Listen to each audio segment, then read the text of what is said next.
Thank you for honoring our invitation to this meeting. I am Lady Jane Ndukwe, founder, Genuine Womanhood Initiative, which is a social reform group championing true humanity. Okay, with me today is Mr. John Best Uche, founder, Right Minds Network, which is a leadership and advocacy group championing mental well-being and having a most desired society for all. So today's topic, which is a very topical one, is virginity before marriage, fact or myth. Wow. Okay, I'm quite looking forward to what will be said this evening and to be able to set this ball rolling. We have Barrister Nena Anozie. Barrister Nena Anozie, I'm seeing you on the screen already. Yes. Hello. Okay. So she's a women and girls' rights advocate, chairperson, League of Women Voters, Enugu chapter. So she's a very powerful woman. You're welcome, Barrister. You're welcome. For having me. You're welcome. Good evening. Good evening. Mr. Chukuma Ephraim Okenwa, our very own CEO. Thank you so much. Thank you. You're welcome. Thank you.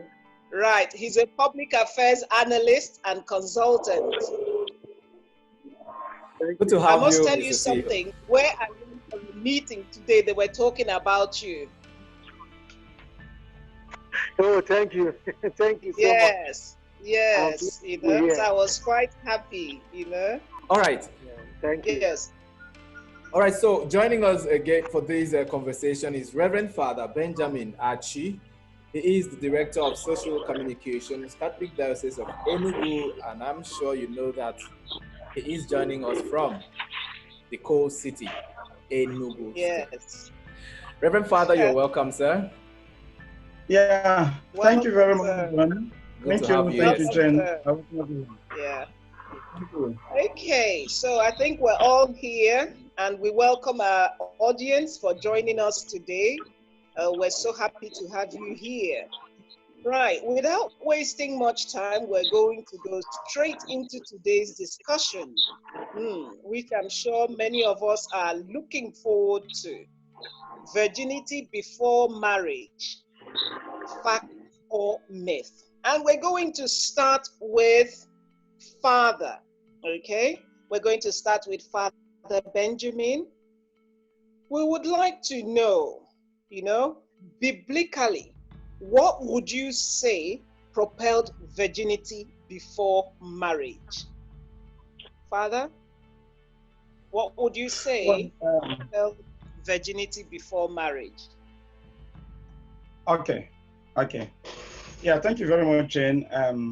First of all, let me thank you and your team of organizers for making me part of the conversation anyway. I very much appreciate that. You're welcome. You decided to fire the first cannon. Yes. On this topic. And well, let me say that this is something topical. It's important that we bring a thing like this to the table because most often, it's one value that we seem to have actually swept under the carpet. Nobody even talks about it anymore, as if it's not something that is, to be appreciated, something good. Well, coming to your question, virginity, purity of life before marriage, and even after marriage. Let me add that one. And even after marriage is something that the Judeo-Christian tradition holds at a very high esteem. They place a premium on it. When we talk about Judeo-Christian tradition, of course, we can understand what we mean by that. Judeo-Christian tradition, because Christianity was born within the context of Judaism. Yes, Christ was born a Jew. And it was actually that old religion that eventually gave birth to the new Christianity, which most of us, the faith most of us share today. So the Judeo-Christian tradition holds virginity at a very high esteem. They place a premium on it. And that is why if you go through the sacred pages, the Jewish scriptures, like the Old Testament, which we share, of course, with the Jewish religion, and even the Old Testament, especially in the Pauline writings, you see that the pages are washed with lots and lots of admonitions, directives. Sometimes some extant laws are very clear, categorical statutes, um, underscoring the importance of virginity and why people should keep it, especially before marriage. If you read, in the Old Testament, there are so many of them, but I will not go through all of them, maybe because of time. You notice that there are even some situations where there are stiff penalties, meted out to people who don't keep to it, because it was a law um, eh, among the Jews. I think it still exists. I don't know why it still exists today. I don't know so much about Jewish religion as it is practiced today. But as at the time, they had even very, very clear extant laws. Like in Deuteronomy chapter 22, for example, verse 20 and 21, that particular passage is saying that, look, people have to be very honest about their virginity when they're about to get married, especially the woman. The way they put it here, it's like as if it's referring particularly to the woman.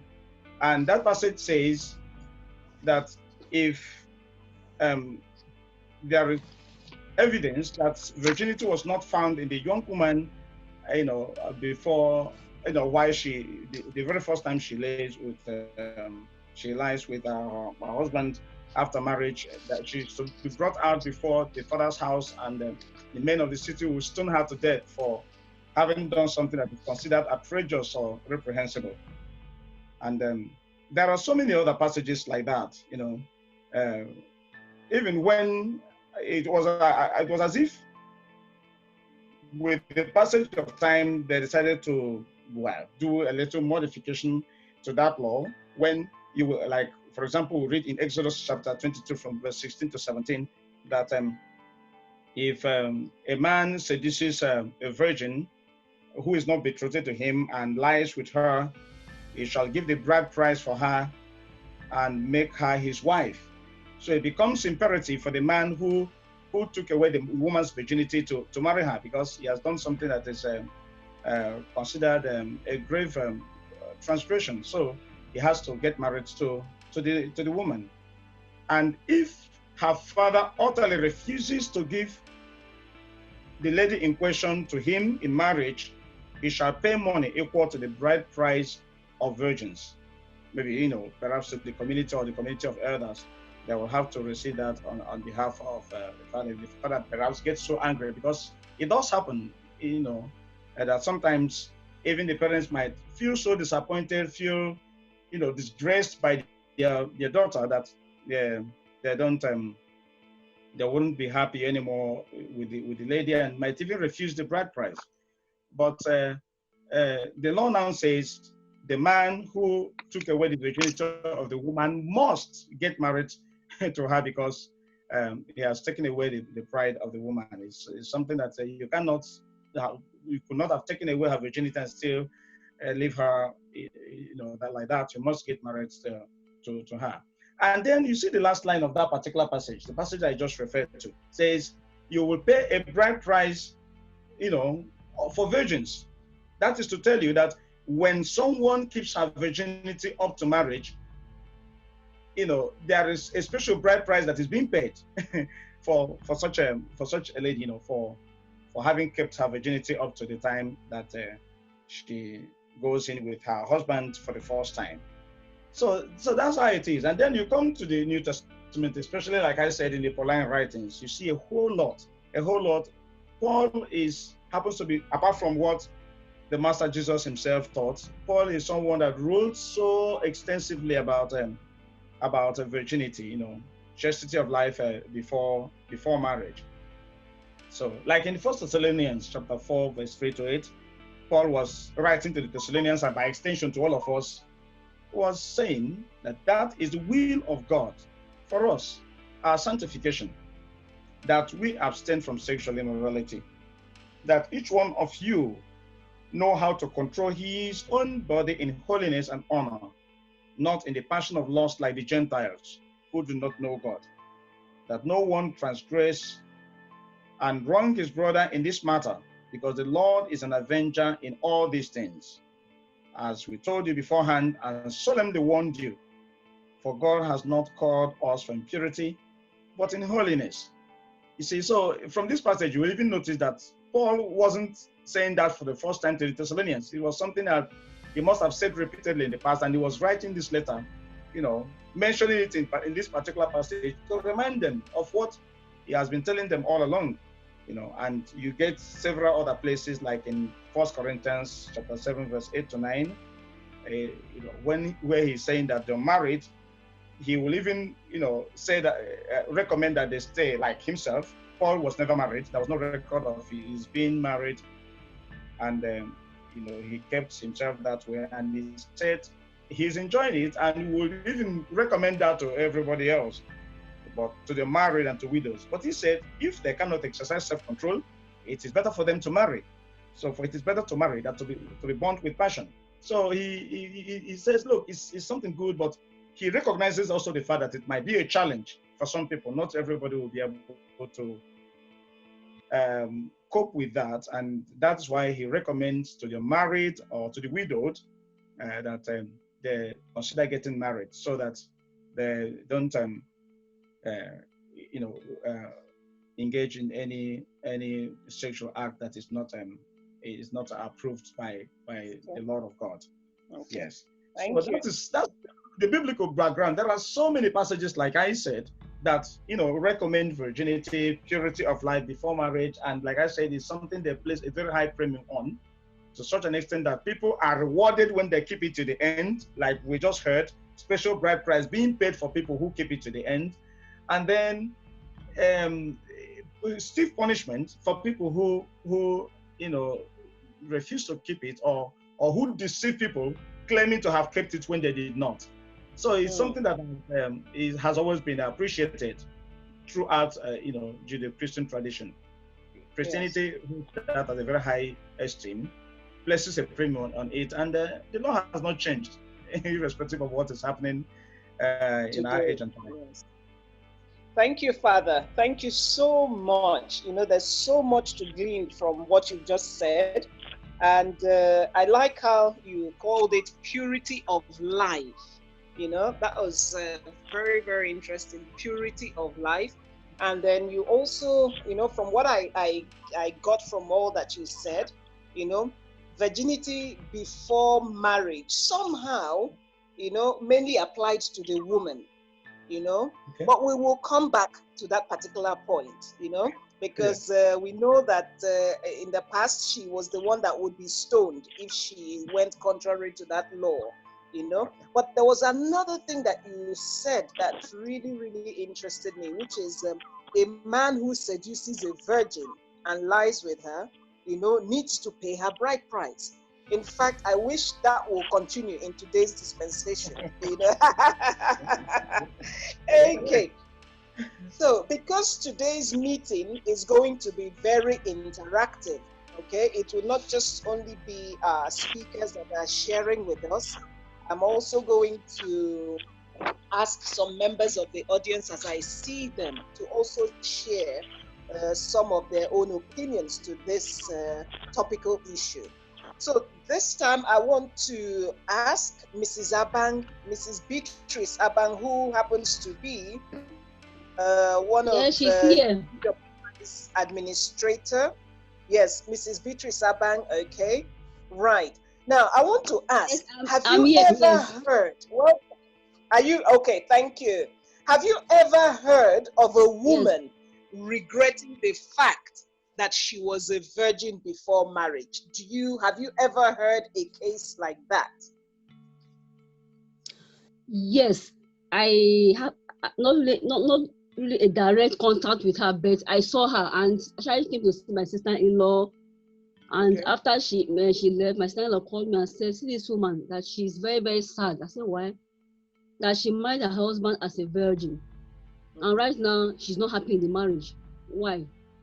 That the man is using her virginity to taunt her, telling her, since I married you, what has your virginity done to me? In short, I don't even want it again. You can go to any man.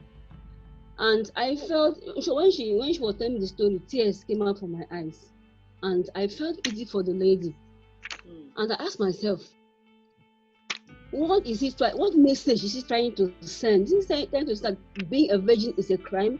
Is he saying that he marrying her as a virgin was a mistake? And what is the encouragement is he not giving to other girls who are virgin? To me, his statement is actually pushing any girl who is not a virgin, any girl who is a virgin, to go and explore, because she feels if I enter a man's house, he's probably going to use it against me. Yes. And this is what many women are going through today. Okay.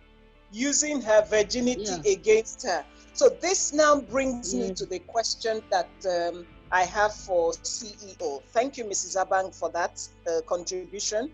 Now, CEO, please, why would a man, listening to what Mrs. Beatrice Abang just said, why would a man frown at his wife being a virgin?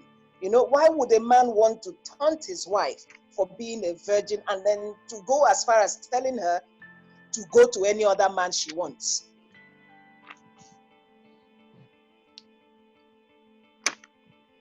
Hello?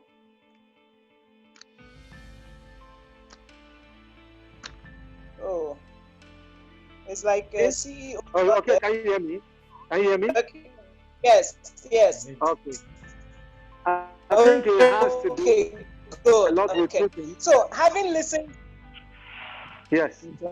Okay, can you hear me? Yes, I can hear you now. Yes. Okay. It has a lot to do with the values of the man as well as his background. And when I talk about background, I'm talking about his experiences. First is that what might mean something of value to you may not also mean something of value to the next person based on the person's background and experiences. So for some ladies that believe that once they are virgin, they have actually gotten the secret to a happy home. Well, that may only count as part of maybe something to be appreciated if the man actually, like part of the values he esteems is that of chastity. We've actually seen some ladies like being despised right from school days, even like colleagues, children that are not supposed to know like so much, despising people that are virgins, calling them like names like Maria Maka, you know, accusing them that the reason why you have the pimples, why you are not looking fresh, is because there is no man in your life. So when you now see like some men who share like this value, they don't see any value, they don't see any virtue in that. It's just like even like things like contentment, maybe like you are made, appointed a commissioner and you do your things the right way. Some people will just think that you are foolish because you are not spending the money. So the question, the basic thing is that when you cast your bread to the dogs of course will trample upon it and turn against you. And I think also to many ladies, I would say that virginity is overrated. You know you are not a virgin after the first time, you are aware. So, but some people actually view this mindset as if to say they are not Virgin Maria. You know, even after, you understand, like meeting their husband the first time, to them it's like something to be a discussion to be had, that, you know, I gave you my virginity and all the rest of it, you understand? You know, some people also create like some mystic things about it. Like saying if you lost your virginity, you probably lost 25% of the secret to your happy home. But I think it's rather being overrated. So the experience of the man also counts, and his value system.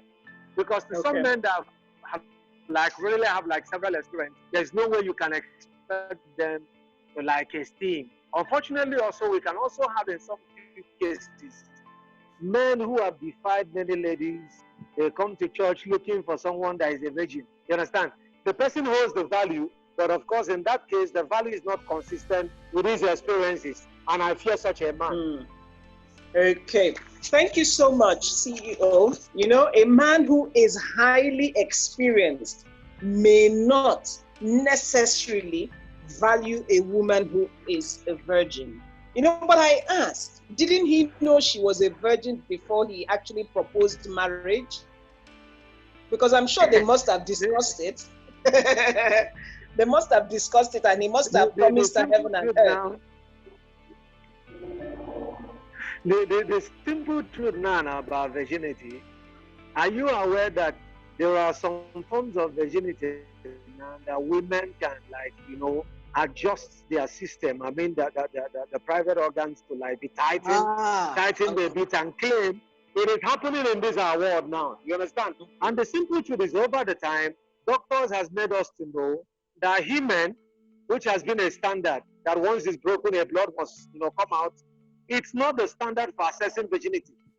And gone are the days where, like, some men who are crazy, who are razzy, they will come and ask you, are you a virgin? And you say yes, and the next question is, how do I know? The question that makes sense. Okay. There's no other true way of testing, you understand? Like in the olden time, probably then God gave them hymen, but then in this our current dispensation, you discover, like, some persons, actually the first experience, the first sexual encounter they had, nothing like blood anywhere, nothing like blood stain. So if we are to go with that standard, many people will be adjudged wrongly. And then some others, they may want to adjudge it based on maybe the size of the system of the woman. We also discover at the end of the day that that is not also a true test. My mom used to tell me, as a matter of fact, I saw her, like, threaten my sisters with that. Like, you try to, like, use egg to insert into the lady to see if the system swallows the egg, then it's a proof she's not a virgin. But we now know better that some of those things is not actually an acid test for assessing virginity. Okay. Thank you. Interesting points raised there. Women claiming to be virgins when they're really not, and then using things to make themselves appear as virgins. And like something you said, so interesting, the breaking of the hymen is no longer a standard for testing virginity. Okay, now I want to ask Barrister Nenna Anozie. Not being a virgin before marriage, does this diminish the worth of a woman? Remember, CEO just told us that virginity seems to be overrated, okay? So I'm now asking, not being a virgin before marriage, does this diminish the worth of a woman? Thank you so much, Lady Jane, for having me. You're welcome. And, thank you, other discussants, CEO and the Reverend Father. What I'll say is that not being a virgin does not diminish the worth of a woman. The worth of a woman is not known by whether you're a virgin or not. Just like CEO rightly said, many people think being a virgin is a very big deal. It is a big deal because it is for you. You are the one who is the virgin. You are the one who has saved yourself a lot of stress and embarrassment and so many other diseases. For instance, if you're a virgin, you will not talk about contracting any STD, that is sexually transmitted disease. If you're a virgin, you are the one that will not suffer from unwanted pregnancy and several other things, or heartbreaks. So being a virgin is for your own good. Yeah. And then not being a virgin too does not make you less a woman. Okay? What determines the worth of a woman is what that woman is made of. Your intellectual capacity, your spiritual life, your achievements in life, your passion, your dreams, your career, your skills, a lot of things, put together make up what you can say this one is a woman of worth. Not really whether you're a virgin or you're not a virgin. That one is just for you and yourself. You're a virgin, thank God, that means you are morally upright and all that. But not being a virgin does not mean you're worth less. Okay? And then, somebody like me, I always tell myself, as a child of God, what the Bible says is my standard. He made me to understand in 2 Corinthians chapter 5, verse 17, that if any man is in Christ, that person becomes a new creature. all things are done what? Are passed away. So whether I was a virgin before marriage or not, it doesn't mean anything. What matters now is, who am I? Am I really now a child of God? Am I really now a woman to reckon with? That is what matters. And I think every average man or sensible man should also look at a woman far from just being a virgin. And that's why it looks like some of them don't really appreciate that a woman is a virgin. Not that they don't like, having a virgin as a wife.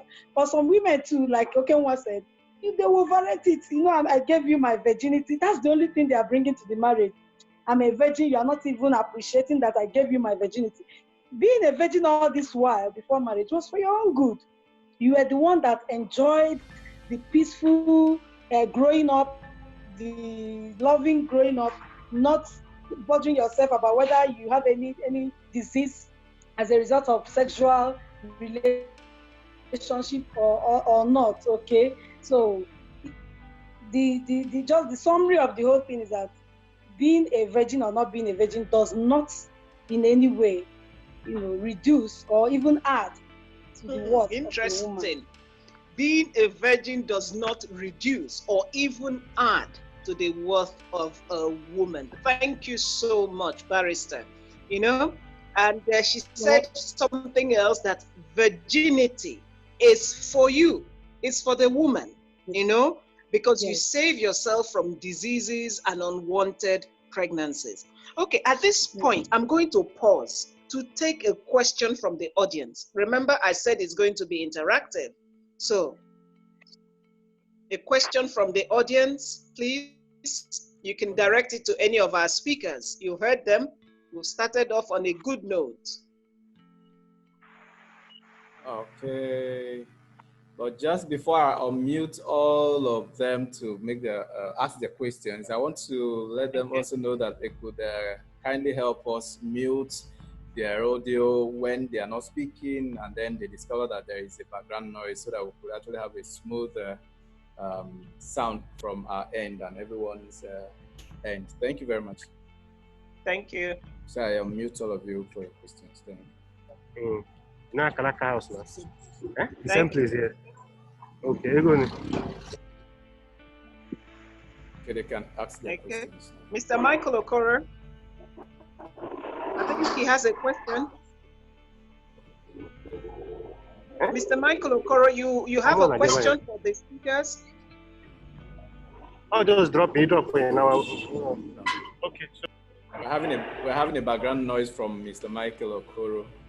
Oh, okay. He's even having, okay. Okay, so if we don't have any questions at this stage, then we're going to move on.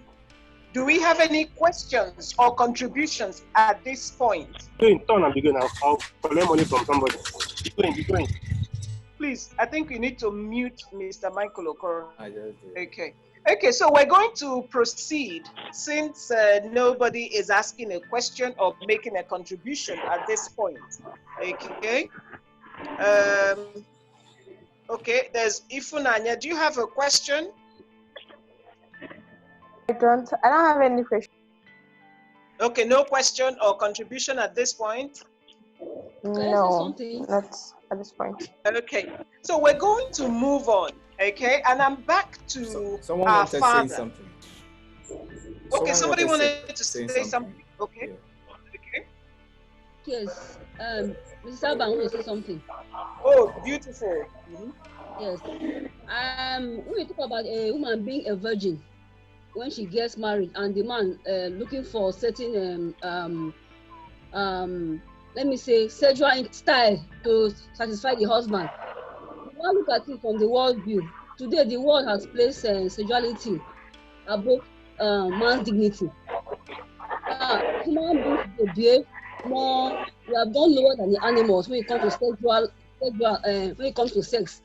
We make it as if it's now a part of us, and we have gone so low to that level that we even exhibit this. So we expect a lady who is a virgin. Another said, being a virgin does not make you better than a virgin. And now the problem is that society has gone so bad that we now have this everything. It's as if it's about sex. the values of the value. So if you can place value in front, the human being, we know that sex is not just about, it's something that should be done in dignity and respect. It's a gift that was given to humanity. And sex should not be above us. We should be above, we should be below us. But today, sex is above humanity. And besides that, it's causing. Fantastic. We're still on. Okay. There was something Mrs. Abang was saying about the world placing sexuality above dignity. The world placing sexuality above dignity. Now, this may be one of the reasons why a man may frown at his wife being a virgin. Perhaps he's expecting some fantastic styles that he's not really getting from the wife. Okay, so that could be one of the things, you know. And then for that man, you know, he may not be placing dignity above sexuality. Okay, so but that's something we will also be looking at. So I want to return to Father Benjamin. Father Benjamin, now is virginity, okay, I think this may more or less answers itself. Is virginity before marriage limited to women? Because, you know, in your first presentation, you spoke about the woman being stoned. Yeah. He, yes, flouts that law, you know. So, and I'm asking, is it only the woman that has to be a virgin? What about the man? Yeah, thank you so much, Jen. Welcome. Just like you the question you asked is a rhetorical one. I mean, it answers itself. But it's important that we bring it to the table as well, because, you know, most often when you talk about virginity, about the woman, nobody even man at all, you know, and it is always the woman that's being called out for not being, you know, for not being or being promiscuous and all that. And the men don't even feel there are also that the call to purity of life also, you know, extends to them. I think about the woman. But just like Nana said, Baristanos here, I appreciate her submission. Just like the CEO, I think we are actually singing in the same choir in this conversation. You see, it's something you do for yourself. Virginity is for every person, just like the vocation to Christian life. For those of us who are, you know, it's something that is recommended to all of us, for all of us. And let me even say, by the way, you know, we've been talking about this thing from the Christian perspective. You know, the first question you asked me. But let us also underscore the fact that even before the advent of Christianity, purity of life, like I called it, is something that has always been, you know, appreciated. Something that has always been extolled. Like our own, you know, tribe, they hold it at a very high esteem when people try to keep themselves. It's not just about a very pure life. It's also for the man who should know that, look, I have to keep myself. I do that on very rare occasions, very rare and far, you know, in between. Some young men saying, look, I don't want to do anything with any woman until I married to someone I can call my wife. I feel impressed when I hear someone say that. I only tell them it's a challenge, but you have picked up this challenge, and I pray that God gives you the grace to keep it to the end, because it's not usually very easy. So to answer the question categorically, virginity is for everybody. It's not just for women. It also applies to men, and it's salutary. Like Baristanos just said, it is something we do for ourselves. It's not necessarily about the other person. Just like the woman who will be saying, I kept my virginity for you, you know. So you didn't just keep your virginity for your husband, you kept yourself. I'm telling you, yourself will be fulfilled. I was able to live. You are living that purity of life for yourself, essentially, not just for anybody. And then, as it applies to the woman, it also applies to the man. Thank you, thank you. I'm glad you said that it also applies to the man, because in fact, I kept on asking myself, you know, if it actually applies to the man and society is more forgiving. In fact, doesn't even mention the fact that maybe a man needs to be a virgin, because if the man doesn't really need to be a virgin, that means he must find an outlet to satisfy himself. And that outlet becomes a woman.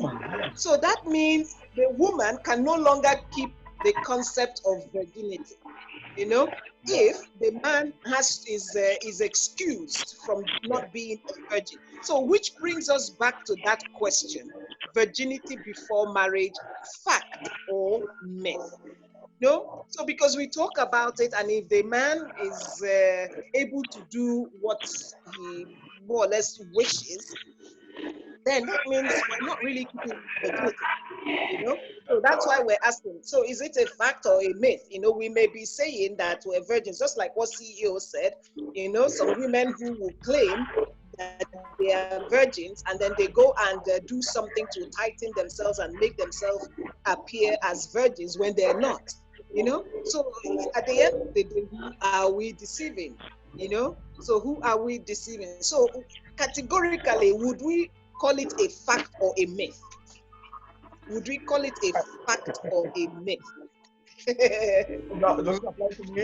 Is the question directed to me? Sorry? If the question is for anyone who wants to answer, is it a fact or a myth? Yeah, well, I'll go by it. I've had this question, over and over again. People always come to the priest and will always want to know the opinion of the priest on a matter like this. So I must confess that this is not the first time I'm hearing this question. So, look, Father, looking at the way things are now, are we actually being realistic when we demand that people, maintain their virginity before marriage? But I'll say very sincerely, irrespective of the way things are now, the revelation of the 60s and 70s, came to turn everything upside down. But even at that, it is still something salutary. It's still something very good. I know people it's unfortunate. It's actually a tragedy that, just like a CEO said when he was making his own submission, a man not even being appreciative of the fact that he married his wife a virgin. This is something he should be very proud of. My octogenarian father tells me stories about what was happening in the past when the parents of a girl that was married a virgin received some reward, some gift from in-laws for having trained their child in such in such a very moral way, and she grew up with it to the point of remaining a virgin until her marriage. So I was hearing such stories, from my father. It's very good. He was telling us those stories when we were growing up, when I didn't even know I was going to be a priest. So I think it's something that, in fact, it's something that is worth keeping. It's not a myth. It's not like something we want. We're just saying it just for the sake of it. I know there are people, even up to today, as terrible as things have gone, there are still people who keep their virginity to marriage. Yes. They may be rare, quite all right, but there are still people like that. I've seen a man that came to me, walked into my office at the secretariat, or secretariat, and was so excited. They just had their wedding, and he came and said, "Look, Father, I received a surprise I never knew was possible." It was also because he never even thought of it. He felt there was no need to ask her because he felt it wasn't necessary, that the girl couldn't possibly have been a virgin. But eventually, the girl was a virgin, and her attitude and everything, the first time, they had sex, that she was so inexperienced, didn't know anything. She was the one telling her things. So he was talking about it, and he said, well, it looked somehow awkward, but I felt happy. I felt gratified that this lady decided to put herself up to that time. And when she was asking, when he was asking her, she said, well, it was a decision I made. It was not easy for me, but I was praying that God helped me And it happens. Oh, the lady was just Transmission seems to be a problem, yes. Okay. Okay, so this is really fantastic coming from this man that you just cited, you know. Yeah. So he appreciated the fact that he married a virgin, and it was a pleasant surprise for him. He You know, wasn't and I'm wondering where love has to come into all that we're saying. You know, because if a woman has kept herself, you know, and we know really it's for herself, but she upholds high values, and then she gets married to a man, you know. So, and then the man now frowns at the fact that she is inexperienced. Where does love come into this? Can't the experienced man teach the wife what to do? CEO, that's your question, please. Okay, yeah. First, let me start by responding on a very important issue. Okay. Because sometimes we have this assertion that if someone is a virgin, then that means he's inexperienced. You know, sex requires lots of creativity, and the creativity can come from anybody. Okay. There are 3 to 4 things that account for sexual satisfaction. It's not like what the porn stars show us. You know, when porn stars, they do this style, and people are deceived to think into that. For instance, if a man have got lots of experience with lots of other ladies, our psychologist lets us to know, and I can confirm that personally, that most men, while on top of their wife, they are thinking of another woman. It does happen. So if you're somebody also that have got like lots of experiences, and you're expecting that you are going to be satisfied by one wife, it ain't going to happen that way. And that's why some men also have even linked up issues of sex to like soup. Imagine like just you are consistent to only one. You understand? That's how they link it. Even though I'm wondering what concerns sex and soup. You understand? Soup. But the simple truth is that if somebody has got lots of experience, you cannot find satisfaction in one woman. Even if the woman do all the styles that exist in this world. It's a fact.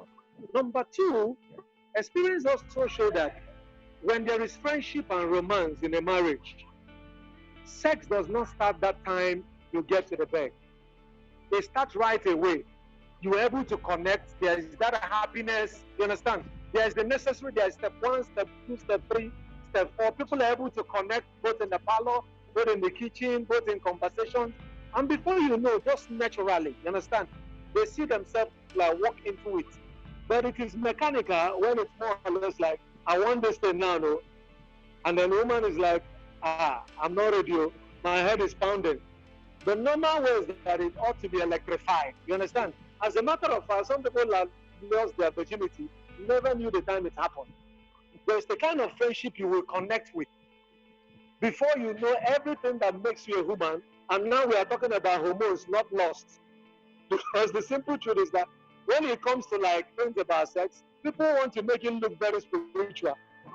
Forgetting that hormones are real. These things are real, and there are the kind of persons you connect to. They're able to like stir you up, you understand? Through friendship and all the rest of it. So one of the, and sometimes in the course of people keeping virginity, based on family background. Now somebody said this, and it's very important. He said this, I don't share that opinion, but let me say the part of it that I believe in. He said virginity is not dignity, but lack of opportunity. Virginity is not dignity, but lack of opportunity. Now, what does that mean? Sometimes, by the virtue of your background, you may even be taught to hate men, you may even be taught to be antisocial, you may even be taught not to connect. So imagine such a person now, all she's bringing to the table is virginity. She doesn't know how to connect, she doesn't know how to respect, she doesn't know how to like what it means to connect with the opposite. With that kind of mindset, there is no way the person will be on being with. You understand? As a matter of fact, for some men that hang out with, like spend more time with other ladies other than their wife, this is the secret. You find another woman that is fun to be with. When you are with a woman, she discusses like things that stirs you up, things that get you excited, things that moves your mind away from the problems of life. But maybe when you are home, you don't hear things like that keep, boiling you and making you seem as if to say, life is alone. unending cycle of servitude and slavery. You understand? So, but people need to be taught friendship, how to relate, and all the rest of it. And with that, when you don't get to that, and our men especially, right? Every married man that has for once played adultery will confirm to you that the moment you get into it the first time, you become a victim all your life. Because it just has appeared that it's a bondage to be committed to one woman. You understand? I don't share that opinion, but one of the things I advise our men, as much as possible, try not to do it the first time outside of marriage. Because once you do that, you just feel you've been losing all this while. You want to, and you can't just find satisfaction in one woman. Remember, these things are entirely natural first, before whatever spiritual. Because when it comes to spiritual, sex issue, you hear things like strange woman, hear things like soul ties and all. People want to make it look so so supernatural and superstitious. But I believe these things are so natural, like every other thing.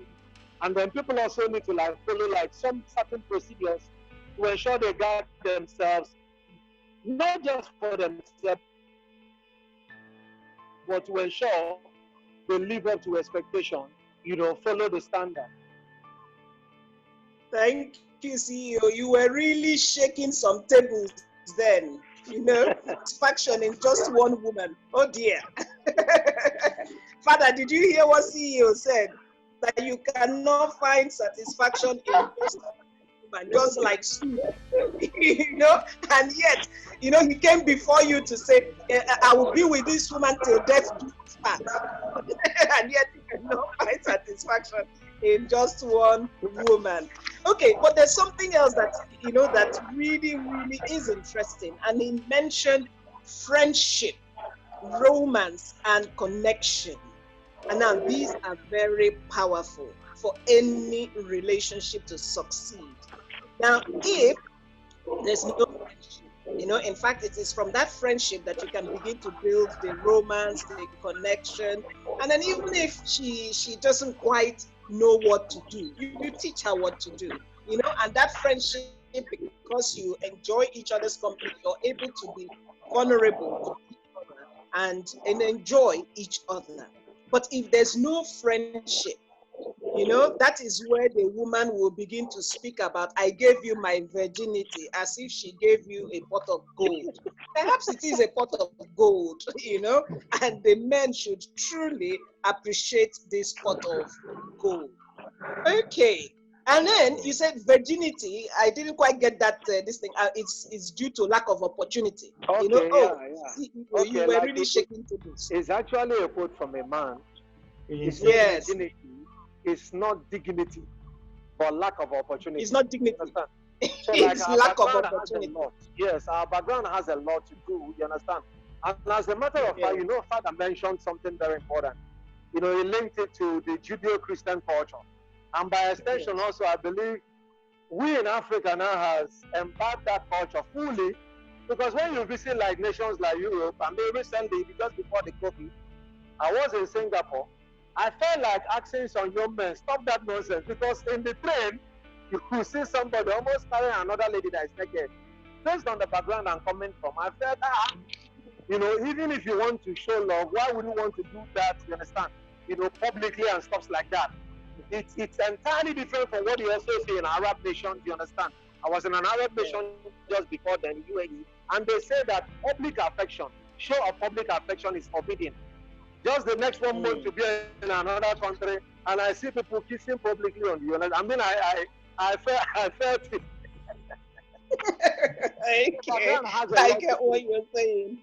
Culture, yes, I get that.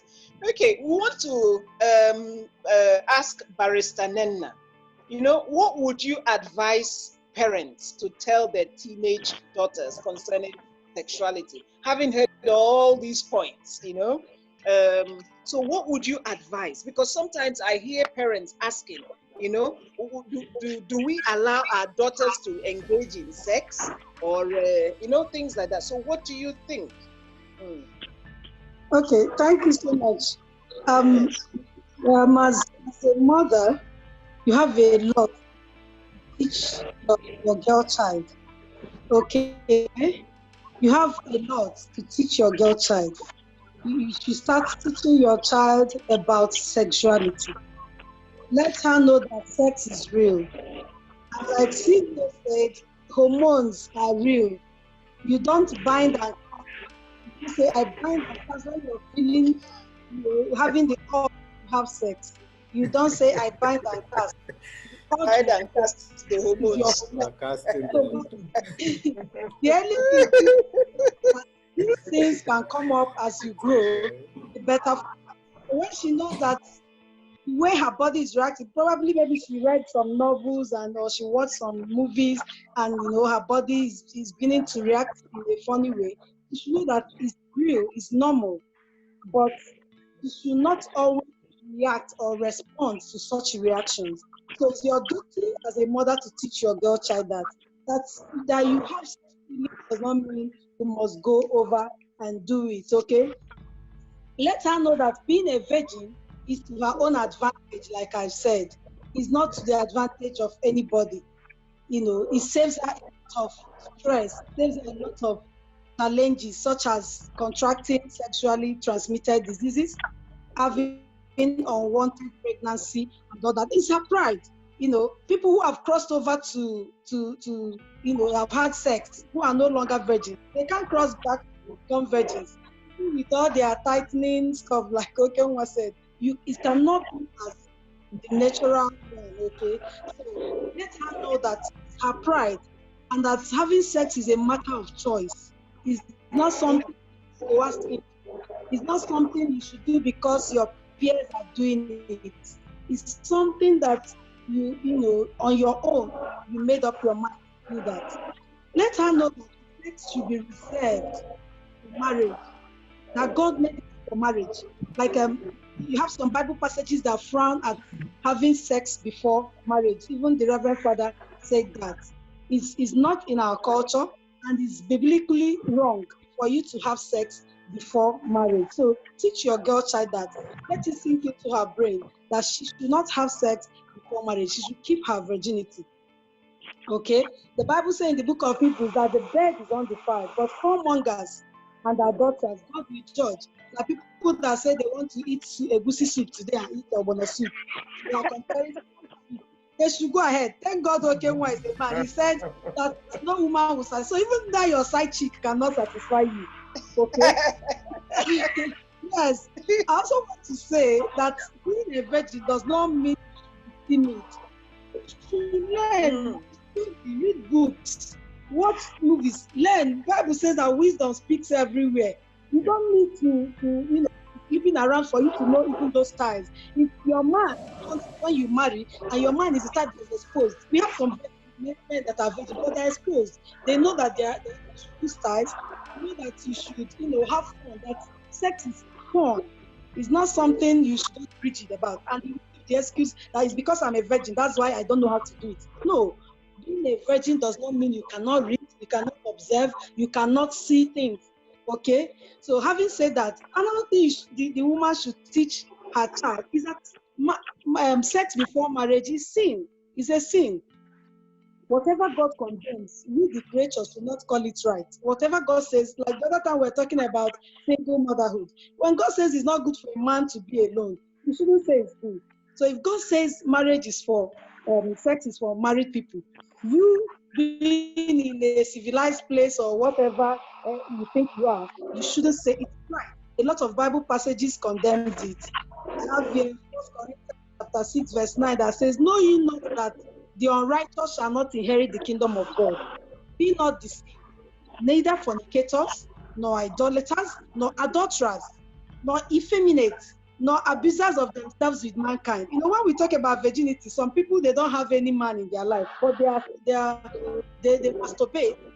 They have lesbians, they are homosexuals, they use tools to virgin themselves. Don't you know we have such? They are not sexually pure. So when we are talking about virginity, we are talking about sexual purity. Okay?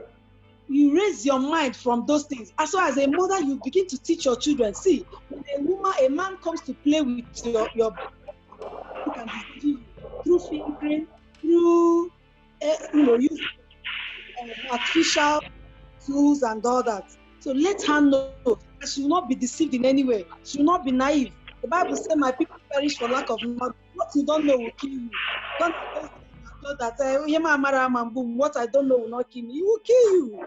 But you are not in. That's why I said, just bring virginity to the table as the only thing you are bringing to marriage. You are priding yourself. It's nothing.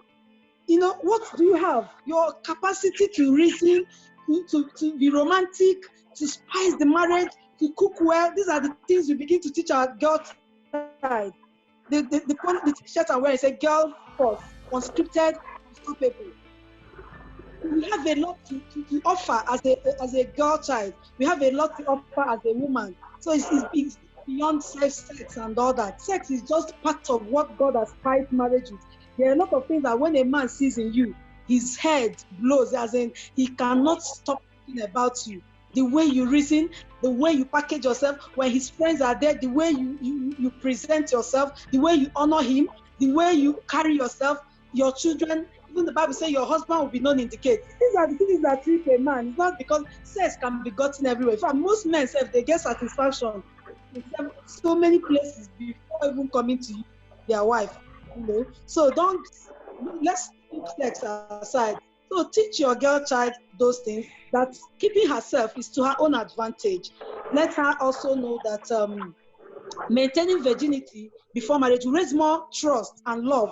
When a man marries you as a virgin, if he's a reasonable man, he will say, wow, my wife could keep herself till 30 years, 5 years, you know, in this kind of wicked world. That means even if I travel abroad, she will not, you know, defy herself.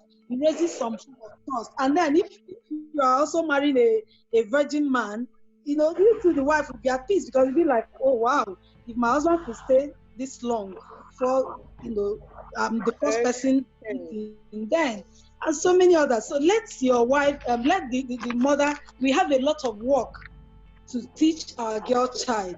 Okay, Tell them that.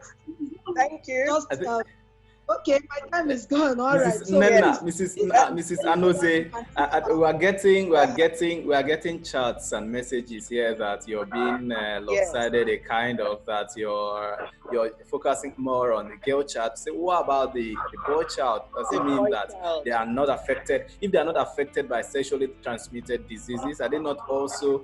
Somebody mentioned the issue of a young dad, you know, who is not responsible as a result of you know, premarital sex, which virginity, or when you're not a virgin, happens to be. So what will you say about that, so that we don't get it all confusing that you're decided? I said, yes, you know, I said that even the man who is a virgin, there will be also trust in the marriage. The wife will, you know, have confidence in the man. What we are talking about virginity is for both male and female. But what I'm talking about male is that we are always the vulnerable ones. We are always the victim. We are the ones that will carry the unwanted pregnancy. We are the ones that suffer most. It's not like the men don't suffer, but most times we are the ones that will tell you your hymen is like this, he has expanded. We are the ones. But for the male child also, you can be a virgin, because if you are not, you will contract the diseases. Great. Yeah. And if you're not, and you pregnant a woman before you're ready for marriage, you have a problem. And why I answered in that way is that my question was, what will be your advice to your daughter? You understand? Before marriage. So, but now I'm advising both the men and the women. So my sons and daughters, hear it. Virginity is something you should treasure, because it's for your own good. It will save you a lot of problems in the future, and it will help you enjoy your life, free from diseases, free from unwanted pregnancy, free from stress of life. Okay? I have a question. I have a question. Okay. My question is, I want to just find out if it's possible for a child, a girl child, a boy child, to be a virgin when the father or the mother was not a virgin, or if it's also possible for the girl child to, you know, not to be a virgin when the father or the mother is not, or is kind of, you understand what I'm trying to say? The father is not a virgin, you know, and then is it possible to talk to us about that? Anybody? It is possible, okay? The essence of having someone who is ahead of you advise you is for you not to make the same mistake the person has made. What's the essence of going into a problem? Somebody has told you, I've been in this case, I've been in this game, and look at what the advice that Solomon gave us. He said, vanity, all is vanity. So it's possible for me to advise you, even when I was not a virgin, when I got married, to advise my son and my daughter not to venture into that, not to follow my way, because I've seen that I had a lot of regrets doing that, okay? I had a lot of problems not being a virgin before getting married. So you will not blackmail me or bring me to allowing you to go through my way because I was not a virgin. Why are you telling me to be a virgin? That's why I'm ahead of you. See, now to follow that area so that you will not suffer what I've suffered. Okay, now my question, my next question goes to Mr. Okenwa. Mr. Okenwa, how would you rate level of virginity amongst the religious community and that of the secular community? Okay, that's how I would do it. How would you rate this level of virginity amongst the religious community and that of the secular world and all that? Well, the issue is that in these contemporary times, it's really very difficult to separate the secular from the religious, because the religious people are the everyday people that you see. I mean, like sometimes when you see some church girls in the club, my dear, you know that Jesus is Lord.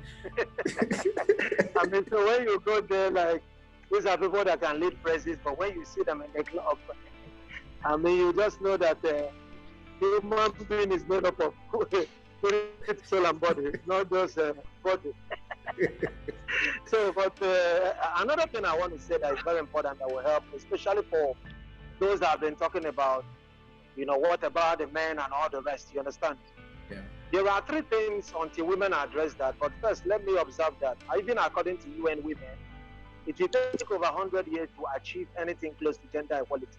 You understand? Even like countries like America now, in the next 20 years, we don't see a woman becoming the president of America. In Nigeria, there is no female governor anywhere. You understand?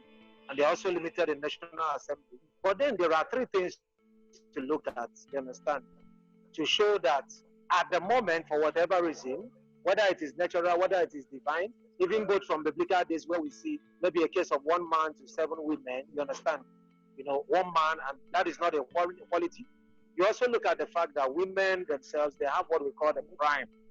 A woman can easily pass menopause. She has age concerns, and to make matters worse, she cannot walk up to any man and say, I want to get married to you, even though we can see a few of such cases in some European countries. But right now, that right to propose, you understand, which women are not even talking about. Sometimes you hear some pained, some aggrieved feminists. They say things like, you don't need a man's appreciation to be fulfilled. And I say, what kind of nonsense is that? Any person that does not appreciate the opposite, you understand? Apart from, like, maybe with due respect to, our fathers, our reverend father, you understand? But apart from that, like any man or any woman that don't appreciate the opposite, something is wrong somewhere. You understand? So looking at that, there's no way like maybe someone will not expect the same advice you give to your female child. You understand? With the same like sternness to apply the same with men.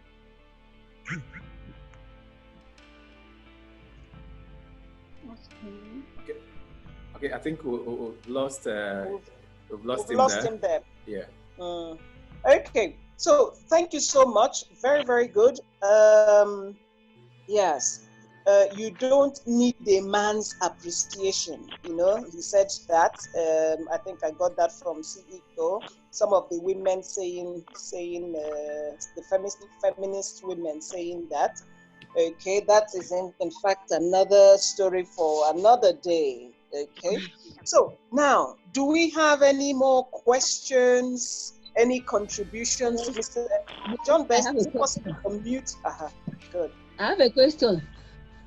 My question is for the Reverend Father.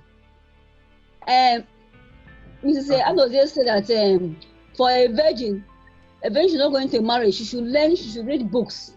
Now, my question is, Reverend, is it right for a virgin or a lady who is a virgin to read because she wants to assert herself sexually to start reading pornographic books and watch porno videos? Is that advisable? What do you advise? It's for the reverend, my question for the reverend. What do you advise on that? For a virgin, must she read pornographic books, watch those videos? Yes. Yeah, well, thank you so much for that question. The danger of attempting that, like, laying hand on some pornographic materials or things that could arouse your sexuality.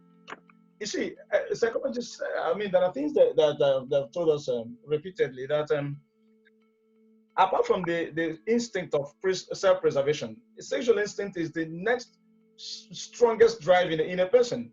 So anything that will arouse that, when you are not ready to get down with that, it will be a risk. You'll be actually be taking a calculated risk. So the best thing for you to do is, well, if you can pray, cooperating with God's grace, just hold on, and until the time you are now qualified to explore, your body and that of your spouse. So, by the time of the recommendation is right, but I will add, let it be within the context of marriage, because if you go put yourself on fire, like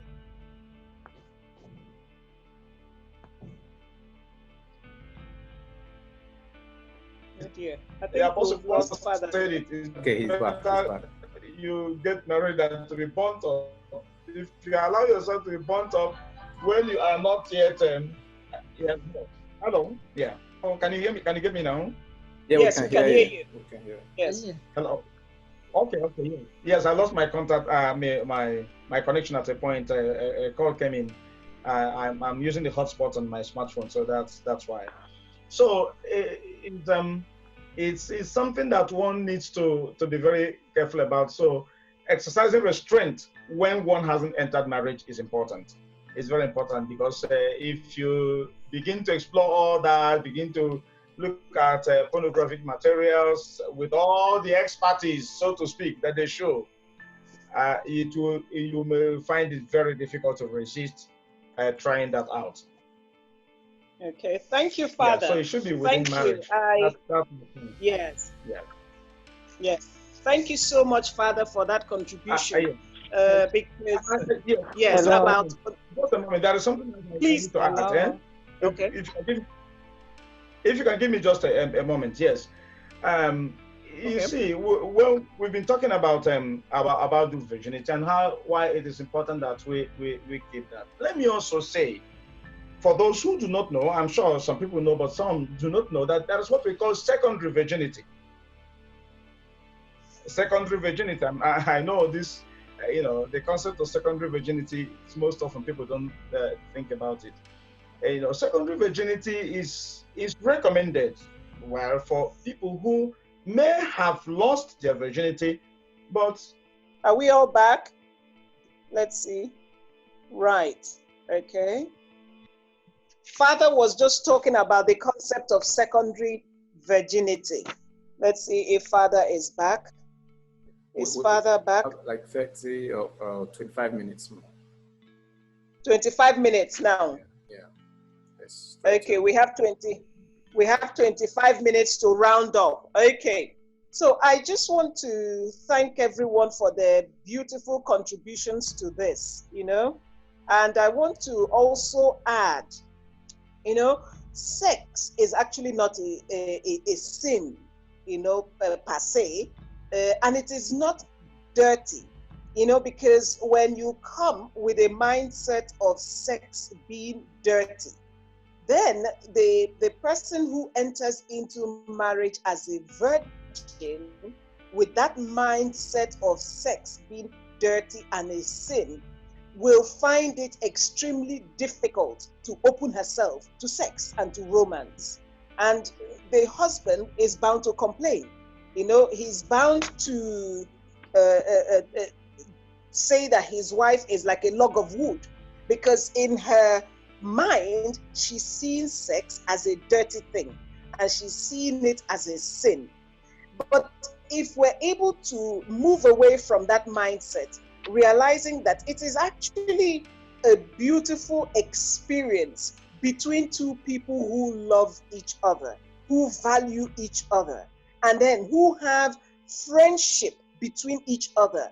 Then they can do little things, to build romance, things like cooking together, bathing together, and many eating together, and so many things, little things that they can do with each other, that once, even touching, because when you're maybe watching a film and then there's somebody who loves you, he touches you, even your hand, your body begins to feel good. I think that's the only way I can express that. So, and then that can build up to a healthy sex relationship. But if we come from the angle of it's dirty, then you would never allow yourself to enjoy sex. And then we've also heard that, yes, whether biblically or culturally, virginity before marriage is a standard, and a good standard, both for the men and also for the women, just as we've heard, And there was something that Father said at the start of the meeting, and he said that when a man, in the time past, in the Old Testament, seduces a woman, and lies with her, then he is forced to pay the bride price of that woman and marry her. And then even if the girl's parents refuse him marrying the woman, the man still has to pay the bride price for that woman he disvirgined. So, which means virginity is still something that is very valid in today's dispensation. Despite all the things that we say, that it is a cosmopolitan world, we don't need that, but virginity is still key. Okay, I don't know if Father is back.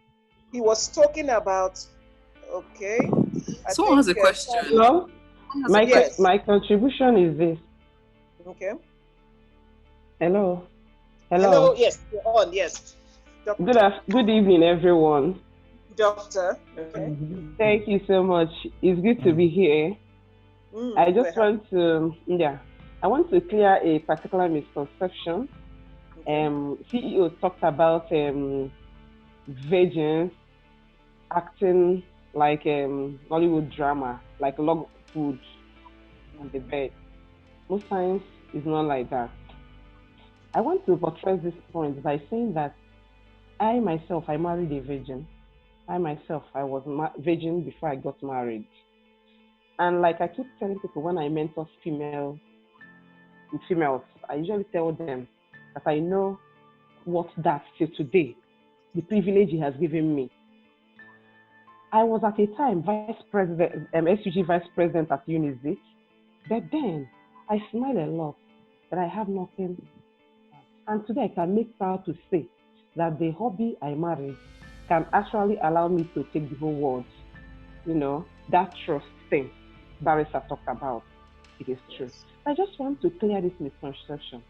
It's not true. It never affected me to think sex as dirty. Meanwhile, yes, Bible is our standard. But I think my case was my mother and her sex education. My mother made me to understand that a man that will love you will not want to sleep with you before marriage. So I had that at the back of my mind. If you say you love me, come and meet my mother. So it kind of held me for Doctor, years. Please, could you speak up a little bit more? Okay. Yes. I said that I married a virgin, not actually because of biblical injunction. I knew little or nothing about biblical injunction on that, like James 4 verse 4 said. But it was because of my mother's hard work on me. She always tell me, Blessing, you are the first daughter. The rest of your sisters to go there. So most times you see yourself, discipline yourself, subduing the flesh, not that you don't have flesh. And like Father Ben talked about sex material, you know that this is off your way. So you keep yourself busy with productive materials. Most times it's idleness is devil's workshop. When you think you're not occupied cognitively with something substantial to engage your mind with, your mind will start running places. So most times I've enjoyed ladies, the ones that are in school, please mind your book. Get yourself preoccupied.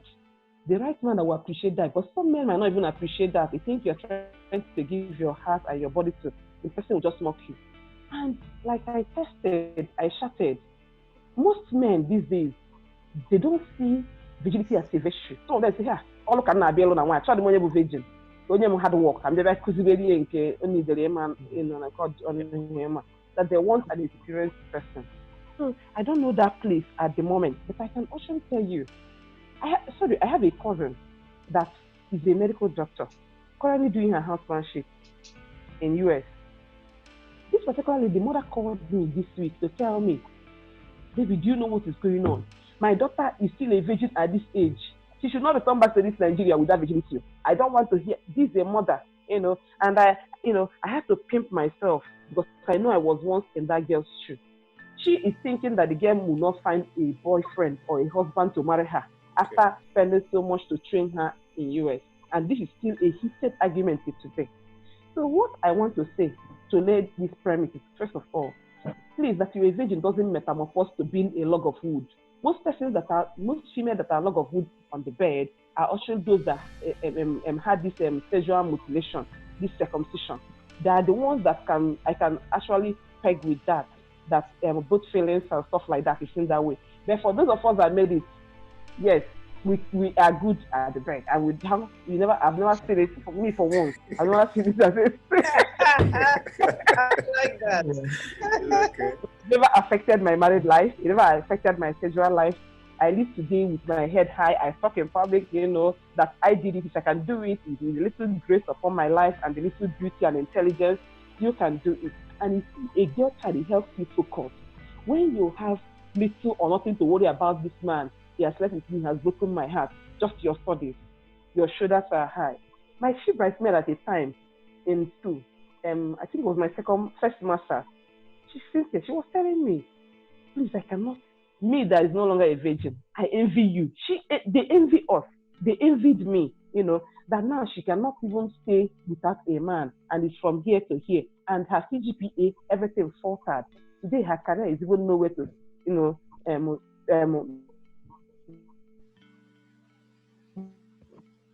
nowhere to be found, and stuff in the area and the bed. Yeah. Thank you so much, Dr. Blessing, for that honest contribution. Thank you ever so much.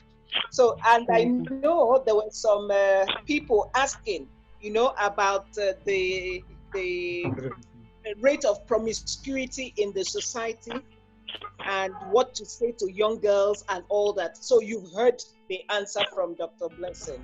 So if she could do it, that means any other person can do it. Father. Thank you. Yes, Father.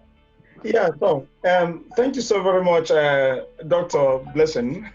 Yes, my friend, for I add my voice to that.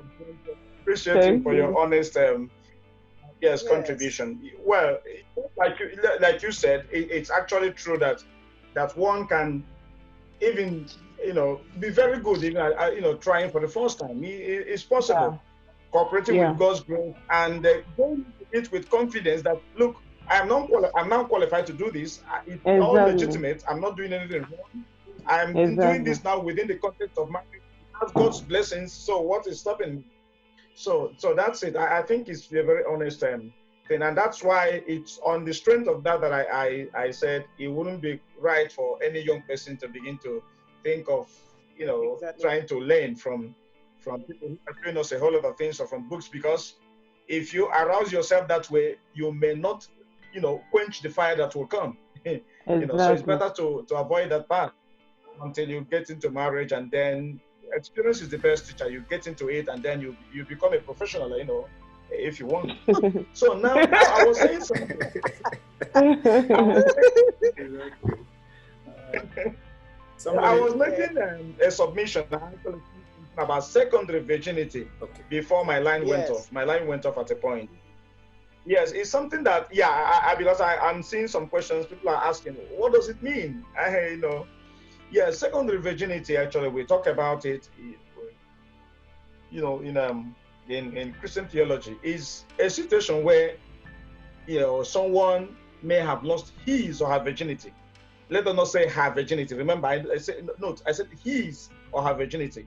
But, realizes him or herself and says, well, yes, I've lost my virginity, which actually we refer to as primary virginity. The fact that you have primary virginity when you haven't engaged in sexual relations the first time. But there is this secondary virginity where even though you have lost your primary virginity, you turn around and say, okay, I've lost my primary virginity, but that is all there is to it. I'm not going to engage in sexual relations again until I get married. That is what we call secondary virginity, for those who are asking. And it's something we recommend. So all hope is not lost. You have not become a demon because you have lost your virginity or anything. For those who think, well, because you've lost your virginity, you have become a devil. It doesn't mean that. God knows how cognizance of our human frailty. So the fact that you can falter is there, but and still right and decide, make a resolution that, look, I know I faltered, but I will make concerted efforts not to walk that way again. You cannot say, okay, I've lost my virginity, so I can sleep with any girl I see. I can sleep with any guy I see. No, that would be a kind of it will be difficult to take that kind of stance. So I want to make people listening to us understand that there is this thing that is secondary virginity, where you become a virgin a second time by deciding to still keep your sexuality and till the time it becomes legitimate for you to express it. So that is actually what I meant when I was talking about secondary virginity, and it's always strongly recommended. So having fallen or having lost your virginity once doesn't mean, okay, now you've got the green light, go ahead. What am I keeping anymore? Since I've lost my virginity, I can now go ahead and paint the entire place red. No, that's not correct. It wouldn't be correct for somebody to do that.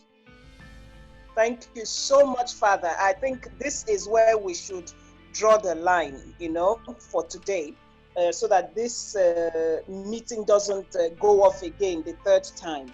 And I like the note on which we're coming to a close, because even if the girl has lost her virginity, there is a second chance, with this secondary virginity, making up her mind to say, okay, I'm going to keep myself and I'm going to carry myself with dignity. And then we've also heard that it's not only sex that we bring to the table, respect, your character and everything, your intelligence, your creativity. There's so much to the woman and not just sex, and then just like I mentioned earlier, if you don't see sex as a dirty thing, then you would allow yourself enjoy your partner in marriage, and then you learn together and be happy together. Okay, so in the end, sexuality, abstinence is by choice. Abstinence is by choice. And it's intentional, because if we make it intentional, then we're able to do that, because there's a point you said, when somebody has lost their virginity, sometimes they think, okay, this is, free for all. Let me go around and do whatever I want, which is the danger. Because you don't know where to draw the line, then you end up with a horrible repetition, Okay, so now we have one of our very own, Mrs. Ifeanyi Chime, and she's written a beautiful book titled Abstinence by Choice.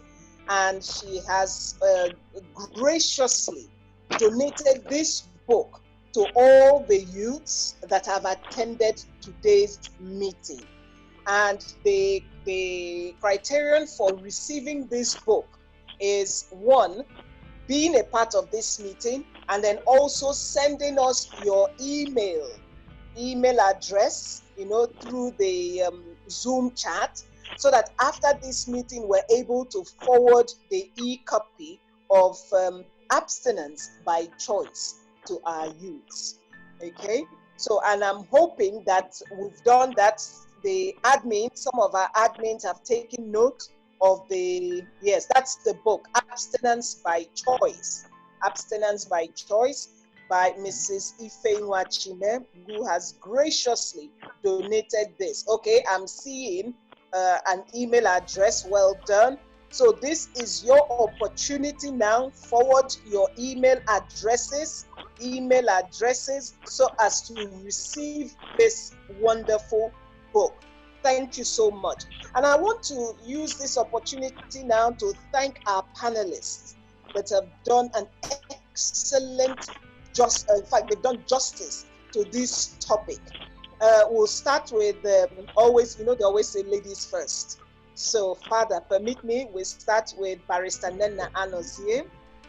Okay, ladies first. Barrister Nena Anozie, we say a big thank you for your beautiful, beautiful contributions. You were very real, and I like that, very, very real. So thumbs up.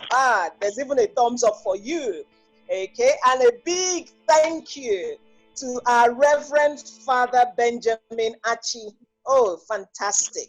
You just gave it to us again in a real way, because I was, wasn't quite sure. Are we going to be, quoting and not getting down to basics? And you got down to basics. Thank you so much, sir. Thumbs up for you. And our very own CEO, Mr. Chukwuma Ephraim Okenwa, who is always shaking tables, always shaking tables with his ideas of one woman is not enough for a man. I don't know, I disagree with that, because you can get a woman who will keep you going, and in fact, you don't even need to look at any other person. Yes, you can look, but you don't need to touch, because the one you have is much better than any other person out there. So thank you so much, CEO. Thank you. You are fantastic. Our beautiful audience, you've made this a very, very lively discussion. Thank you so much. And our John Best Uche, who is always making this possible. He's the one that will put everything in place to make sure that this Zoom meeting holds at the time, and then it's able to serve us. In fact, the video from the last meeting, we have the link, which will be put on our platforms, so that in case you wish to watch that video fully, you can do so.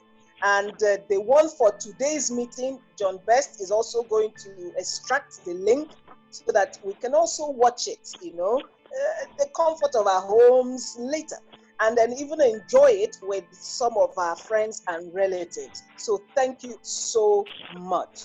Yes, Mrs. Chime wants to say a few words. Please, Mrs. Chime, please say a few words. Thank you.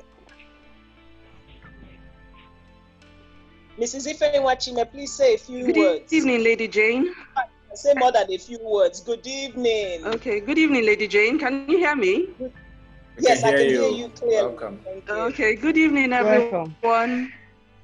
Good evening, Father Archie. Yeah, Yes, thank you.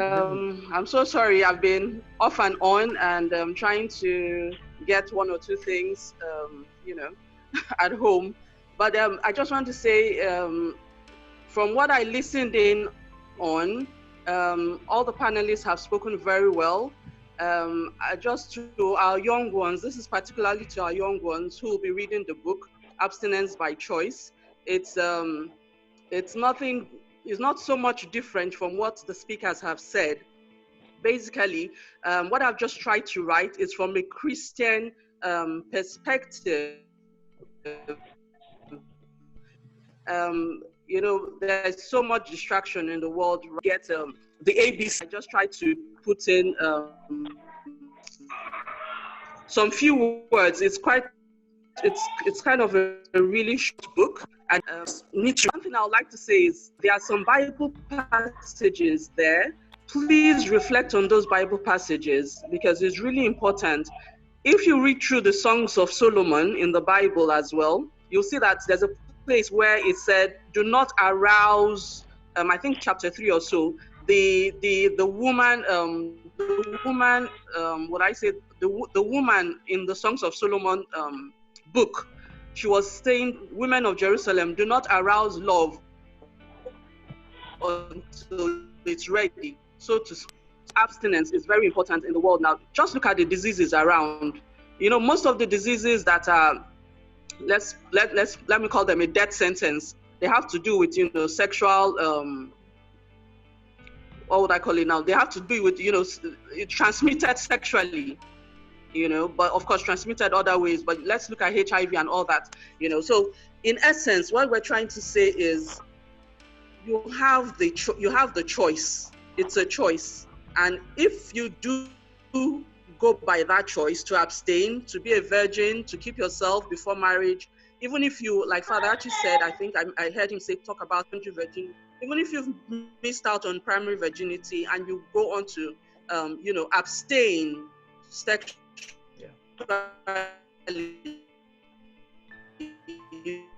you keep yourself pure. Because abstain the body aspect, you have to keep your mind pure. It's about purity of the. There's so many benefits. Forceful thing. I know. I think it was Dr. Blessing that was saying a mother was complaining that her doctor child, a doctor woman child is still a virgin. It's not a forceful thing. She won't go and force her child. You know, there's so many things going on. It has to be a choice, and you have to stand by it that this is what I want to do, and this is why and it's beneficial. Pornographic materials is a no. Even in marriage, it's no. It's a sin, and it's also something that will just take you down the, you know, down the slope. Down the road of perdition. It just gets worse. You know, it's something that is really addictive. What would I call it now? It's just crazy. There's so many lies of the devil, and there are so many good books. There was Every Woman. It's an old book. Lady Jane, you may remember Every Woman. I think I read that myself. Llewellyn Jones or so. Yes, I read that. Yeah, Every Woman or so. So it's a good, clean book. Yes, it does talk about sex, but in a clean way. It's nothing to arouse you, just what it is. It's just to say basically this is what sex is, you know. But it's also medical. It talks about, you know, different aspects of what a woman is. So, but then it's not just about women; it's about men as well. Because if the men are condoning, that they are going to have women before marriage, that they're not going to be virgins before marriage, but then they now turn and now marry a virgin, it's not right. So it's a two-way street. It's for the men and it's for the women. Thank you so much for this topic. I'm sorry I wasn't all there, but you know, it's really a big topic, and I'm so happy that, you know, this discussion has been had today and that everyone here has participated actively. Thank you. Thank you so much, Mrs. Thank you ever so much. You are just beautiful. Thank you. And I know that your book is going to bless so many lives. Thank you. Okay. So, right, next week, Saturday, let me use this opportunity to announce next week's meeting. So next week, Saturday, 18th of July, we will be on Facebook Live. We're trying that out for the first time, and we're going to be discussing nation building through positive social reorganization, correcting the trending narrative. That's the theme, okay? And we're going to be looking at very important issues, okay? How can we correct the trending narrative? And I'm sure you're already guessing some of the trending narrative that need positive social reorganization. We will be discussing the effects of absent fathers on nation building, okay? And then we'll also be looking at the rising of the real woman in nation building. So that will be on Facebook Live starting at 4 p.m. The flyer for that will come out this evening, and I will also post it so that we make a note of that. And then I'm hoping that all of us would attend that meeting next Saturday. So before this meeting runs out, I want to say another big thank you to everyone who has made this evening's meeting a huge success. Thank you so much. John Best, please. Would you like to say something, John Best? Hello? Yeah. Wow. I really want to appreciate the panelists. I want to appreciate every one of you that attended this webinar, this conversation. It was indeed a conversation. By that, I mean it was really engaging and a whole lot. I think have been learned from this conversation, and we've got to know that, like the closing remark of Reverend Father Benjamin, he did say that you lost your virginity the first time, you could try it again, secondary virginity. So for some persons that must have lost it, there is still a second chance. So let's live by that. And also let's try to imbibe the spirit of talking to one another around, young people around us, boys, girls. Let's tell them the essence of this whole thing. As a young person, Caitlin, you're a young person, you have friends, you attended this webinar. So try to share the knowledge you gained from this seminar, extend it to your friends. And then other young people I can see here, I don't know whether they are so young as myself or Caitlin. But all I'm saying in essence is let's share the knowledge we've gotten from this webinar. That's the essence of organizing this thing. And then I want to appreciate Genuine Womanhood Initiative and the founder of it, Lady Jane Ndukwe. You're wonderful, great, and kudos to you and your team, your organizers, actually. So thank you very much, Reverend Father Benjamin. Thank you so very much, Mrs. Ife Nwa Chime.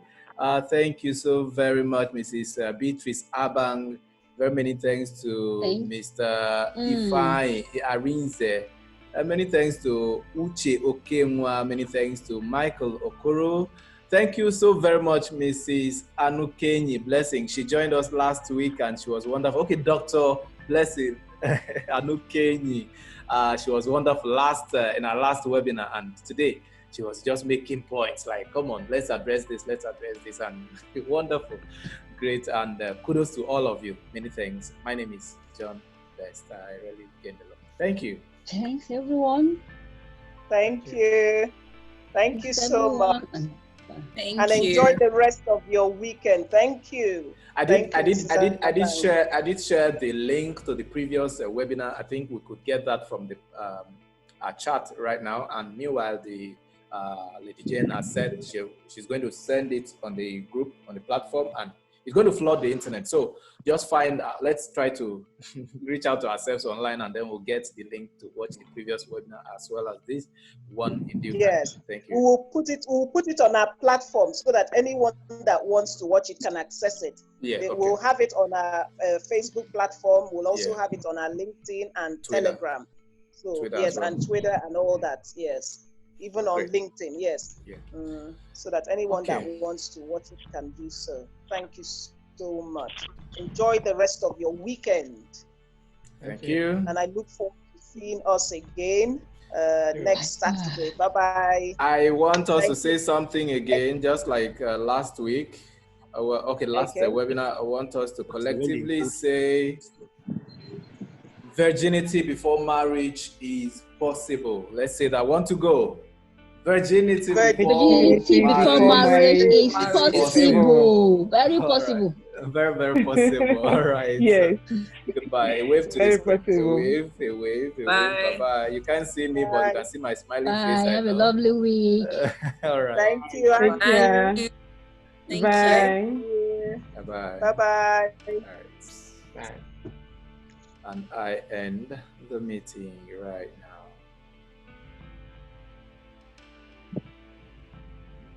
Share the screen first Sunday. Okay. Maybe John Best, you may have to now close the meeting. Yeah, I'm doing that right now.